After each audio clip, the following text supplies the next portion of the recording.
KGF जैसी ऐतिहासिक franchise करने के बाद 4 साल तक वापसी का इंतजार करना या तो पूरी तरह से मूर्खता लगता है या फिर किसी ऐसी फिल्म की तैयारी जो केजीएफ से भी 100 गुना ज्यादा टहलका मचा दे। और इस सवाल का जवाब देने के लिए केवल 4 पोस्टर ही काफी हैं। इतना बेखौफ, बदतमीज और नियमों से परे सिनेमा सिर्फ रॉकी भाई ही कर सकते हैं। जिस चेहरे ने रामायण जैसे प्रोजेक्ट को आग से जंगल की आग में बदल दिया, अगर वही अपनी फिल्म के प्रचार के लिए खुद से पहले बाकी कलाकारों को सामने ले आए, तो समझ लीजिए ये फिल्म पूरी फिल्म इंडस्ट्री को हिलाकर रख देगी। सबसे पहले नादिया का पोस्टर सामने आया।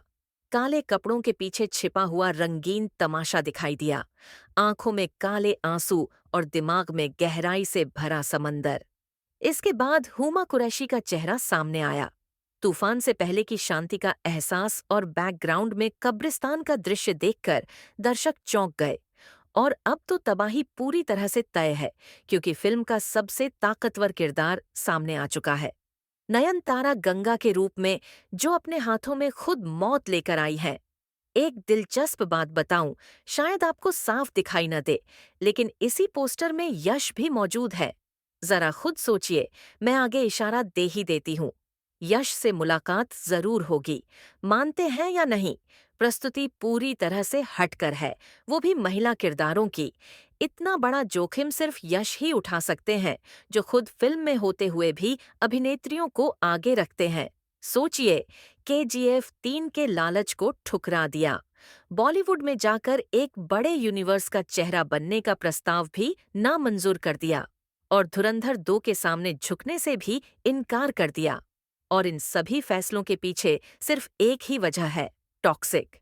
यश बॉस को अपने सिनेमा पर कितना भरोसा होगा, इसका अंदाजा इसी बात से लगाइए कि उन्होंने लगभग 1500 दिन सिर्फ इस फिल्म को बनाने में लगा दिए। ये आत्मविश्वास नयनतारा के पोस्टर में साफ दिखाई देता है। एक बेहद मजबूत महिला किरदार, जो गैंगस्टरों की गॉडफादर नहीं बल्कि गॉड मदर बनने वाली है। हाँ, कुछ लोग यह शिकायत जरूर करेंगे कि ये पोस्टर कम और किसी फैशन शो के विज्ञापन ज्यादा लगते हैं, लेकिन यही हमारी सोच की समस्या है। विदेशी करें तो कूल लगता है, और देसी रचनाकार कुछ नया करें तो आलोचना शुरू हो जाती है। टॉक्सिक केवल पैन इंडिया नहीं बल्कि पैन वर्ल्ड सिनेमा है, ऐसा कहा जा रहा है। इससे पहले हुमा कुरैशी का जो किरदार दिखाया गया था, वह फिल्म की खलनायिका है। वह यश के खिलाफ खड़ी होगी और पीछे से वार करेगी, बिल्कुल अधीरा की तरह। लेकिन नयनतारा यश के साथ है। संभव है कि दोनों भाई बहन बनकर विदेशी धरती पर देसी खून बहाएं और इंग्लैंड में आतंक फैला दें। यह किरदार पहले शायद करीना कपूर निभाने वाली थीं, लेकिन किरदार के वयस्क, बोल्ड और अत्यधिक हिंसक होने के कारण उन्होंने इस प्रोजेक्ट से खुद को अलग कर लिया। इस लुक को लेकर निर्देशक गीतू मोहनदास ने साफ कहा है कि नयनतारा को वह ऐसे रूप में दिखाएंगी जैसा भारतीय फिल्म इंडस्ट्री ने पहले कभी नहीं देखा। वैसे क्या आपको अजीब नहीं लगा नादिया, एलिजाबेथ जैसे नामों के बीच अचानक गंगा का आना? इसी में टॉक्सिक की असली कहानी छिपी है। गैंगस्टर पैदा नहीं होता, उसे हालात बनाते हैं। 2 ऐसे भाई बहन जिनका अंडरवर्ल्ड से कोई संबंध नहीं था। फिर ऐसा क्या हुआ कि दोनों मिलकर एक एक करके सभी गैंगस्टरों को खत्म करते हुए शिखर तक पहुंच जाते हैं और खून की नदियां बहा देते हैं। अब जरा पोस्टर के दाहिने हिस्से को ध्यान से देखिए। एक ऐसा व्यक्ति जिसका चेहरा जानबूझकर छुपाया गया है, लेकिन उसका हाथ साफ दिखाया गया है। हाथ पर बना टैटू पूरी तरह से स्पष्ट रखा गया है, क्योंकि वह हाथ उस शख्स का है जो भारतीय सिनेमा को झकझोर देने वाला है।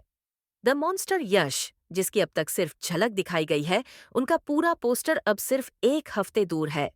8 जनवरी को टॉक्सिक में न सिर्फ यह टैटू दिखेगा, बल्कि जिसका यह हाथ है वह भी सामने आएगा। सच कहें तो अब डर नहीं लग रहा। अब जो होगा आर पार होगा। धुरंधर 2 बनाम टॉक्सिक की यह टक्कर काफी लंबी चलने वाली है। एक तरफ पुरुषों की सेना और दूसरी तरफ एक ताकतवर नायिका। टॉक्सिक के इन 4 पोस्टरों को आप 10 में से कितने अंक देंगे? रॉकी भाई का यह प्रयोग सफल या असफल, कमेंट सेक्शन में फैसला कर दीजिए। ध्यान रखिए। अलविदा।